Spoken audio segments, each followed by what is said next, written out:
I'm Jeff Matlow. Welcome to the Best Leadership Podcast ever.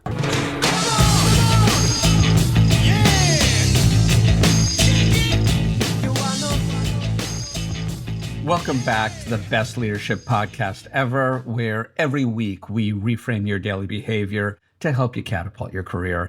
I'm so glad you're here. If you've been here before, you like this, why not click that subscribe button? You'll get notified of every new episode, and hey, maybe you'll get gifts, maybe you won't. Who knows? Also, if you like this podcast, you're going to love my newsletter, the Best Leadership Newsletter ever. Just go to thebestleadershipnewsletter.com. Can't wait to see you there as well. You know, a funny thing happened to me recently. I started researching the shovel. That's right, the shovel. As it turns out, the shovel was invented 7,000 years ago. And over that time, it's pretty safe to say that advancements in shovel technology have been fairly nominal. In a nutshell, small shovels were made for moving small amounts of stuff. Larger shovels were made for moving larger amounts. What I'm saying here is that 100 billion people have lived on this earth since the shovel's inception, and not one of them has thought more about improving the shovel beyond its size. And then came Frederick Winslow Taylor. Frederick was a mechanical engineer at the turn of the 20th century. His special sauce was to use scientific reasoning as a way to improve productivity. And honestly, if you know me, you won't be surprised when I say that sounds like a really cool job. Anyway, it was in 1911 that Frederick turned his attention to the shovel. He was working for the Bethlehem Steel Company at that time, and he recognized that workers were using the same shovels to carry both heavier and lighter materials. Frederick, being the guy he is, thought maybe there is a better way to shovel. So he conducted a study, and he discovered that there was indeed a more productive way to shovel. He learned that a bigger shovel is not necessarily better.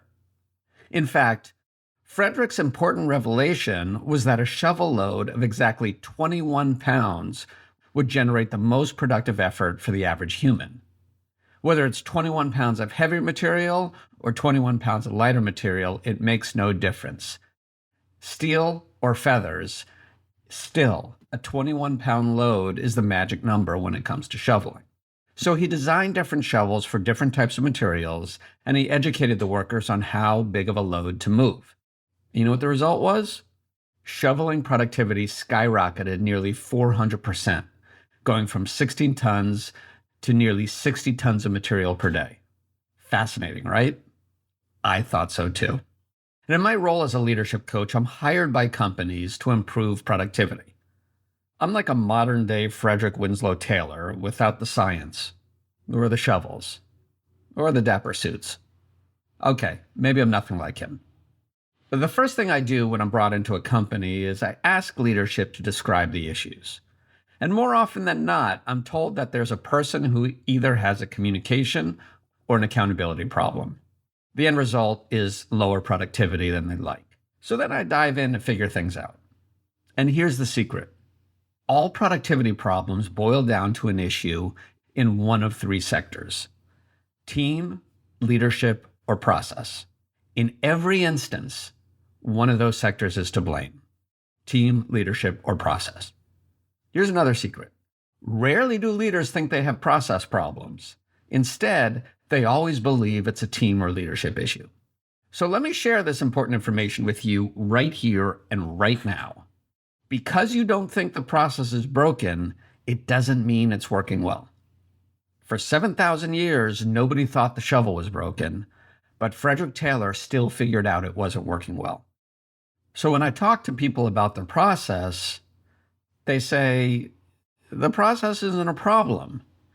It's worked fine for years. And you know what? They're right. They're telling me the truth. The processes that companies use often do work, and they have been working for a long time without any obvious problems. But simply because you can't see that something's broken, it doesn't mean it's working as well as you need it to be. Businesses evolve, priorities shift, team structures change. A process that worked well before may now be the secret bottleneck for your current problems. And odds are, you don't even recognize it. Listen, I guarantee that you have inefficiencies with your work. Almost everybody does. The question is, which of your inefficiencies are limiting your productivity? There are a few ways to assess this. Is work taking longer than normal? Are employees continually creating workarounds? Have you introduced new technology in the past months? And has intercompany communication become frustrating? Each of these are red flags that processes need to be examined. One of the most popular issues I'm brought in to remedy is a lack of transparency and a breakdown in interoffice communication. If you have this issue, don't feel alone, because it runs rampant among companies of all sizes. You see, 60% of companies don't have a long-term strategy for their internal communication. But what's even worse is that productivity increases by 20 to 25% in companies where employees do feel connected. So an internal communication strategy will improve productivity. Effective communication is often thought to be a team or leadership issue. But more often than not, it's a process problem. After all, before COVID transformed the workplace, communication channels weren't as broken as they are now. Almost everybody was in the office, meetings and emails worked fine-ish. But now you have remote and hybrid employees. Maybe you've integrated Slack or Teams into your workforce. Maybe you use Zoom 100 times a day. And despite these changes to the company culture, leaders are expecting the old ways of communicating to still be effective. And that's the problem. Those processes didn't break. The company evolved, and the processes didn't evolve with them. Hey, nobody at Bethlehem Steel thought the shovel was broken. It was doing its job. It was picking up stuff and moving it from one place to another. What's broken about that? Just because something isn't visibly broken doesn't mean it's working as well as it could. It took 7,000 years and Frederick Winslow Taylor to challenge that assumption and show the world that a simple change could revolutionize productivity. Now here's my question for you. What's the equivalent of the outdated shovel in your business? So look around.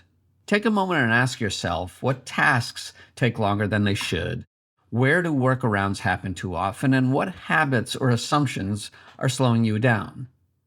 The businesses that ask these questions, the ones that rethink, rework, and refine, are the ones that will keep winning every single time. Your shovel moment is waiting, so grab on.